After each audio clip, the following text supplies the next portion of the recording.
अलीगढ़ विधानसभा अध्यक्ष डॉक्टर रमन सिंह ने प्रधानमंत्री को जन्मदिन की बधाइयां देते हुए प्रधानमंत्री नरेंद्र मोदी को देश में नवनिर्माण का प्रतीक बताया। उन्होंने कहा कि विश्व के सबसे लोकप्रिय नेता प्रधानमंत्री नरेंद्र मोदी के जन्मदिन के अवसर पर ढेर सारी शुभकामनाएं देता हूं।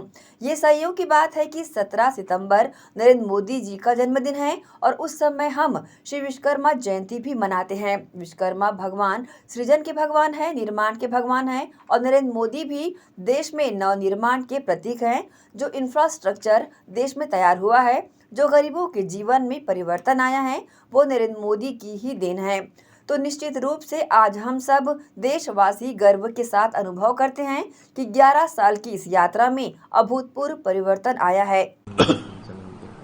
विश्व के सबसे लोकप्रिय नेता माननीय प्रधानमंत्री नरेंद्र मोदी जी के जन्मदिन के अवसर पे उन्हें ढेर सारी शुभकामनाएं और बधाई। ये संयोग की बात है कि 17 सितंबर माननीय प्रधानमंत्री जी का जन्मदिन है और उस समय विश्वकर्मा जयंती भी हम मनाते हैं। विश्वकर्मा भगवान सृजन के भगवान हैं, निर्माण के भगवान हैं और माननीय नरेंद्र मोदी जी भी देश में नव निर्माण के प्रतीक हैं। जो इंफ्रास्ट्रक्चर देश में तैयार हुआ है, जो गरीबों के जीवन में परिवर्तन आया है, वो नरेंद्र मोदी जी की उपलब्धि है। तो निश्चित रूप से आज हम सब पूरे देशवासी गर्व के साथ अनुभव करते हैं कि 11 साल की इस यात्रा में हिंदुस्तान के अंदर अभूतपूर्व परिवर्तन आए।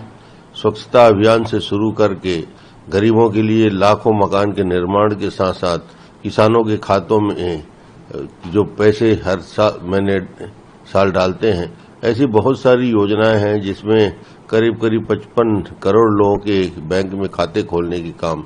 स्वास्थ्य सुरक्षा में दुनिया की सबसे बड़ी स्वास्थ्य की स्कीम, जिसमें 10 करोड़ लोगों को 5 लाख रुपया तक के स्वास्थ्य की गारंटी दिया जाता है। तो ऐसी बहुत सारी योजनाएं हैं जो हमेशा हमेशा देश की जनता के मन में बसी हुई है।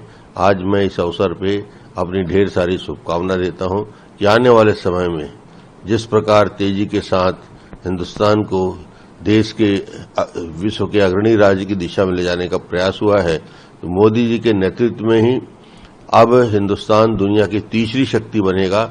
निश्चित रूप से उनके कार्यकाल में ही ये संभव है।